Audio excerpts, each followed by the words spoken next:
Hi guys, let me guide you through the steps to create a Telegram account on Android and sign up. That's pretty easy. I suppose you already have Telegram installed on your phone.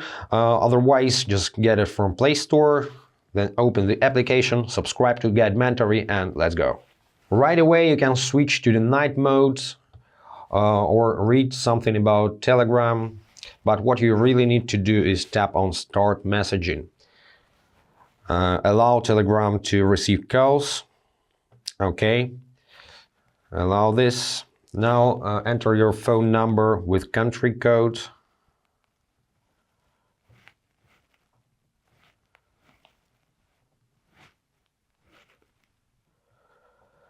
And tap on this next arrow.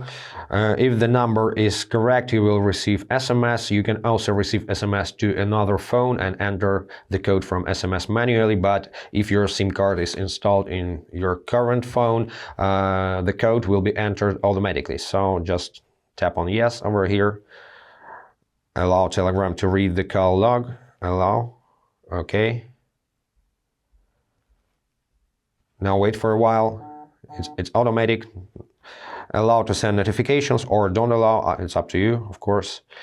And my account is not new, but if you have new number that never appeared on Telegram, you will have empty space here and a lot of things to do, such as add contacts, add yourself to groups and channels, and so on. That's pretty it. Account creation in Telegram is so simple. So I hope this was helpful. Subscribe to the channel, hit the like button, and be awesome.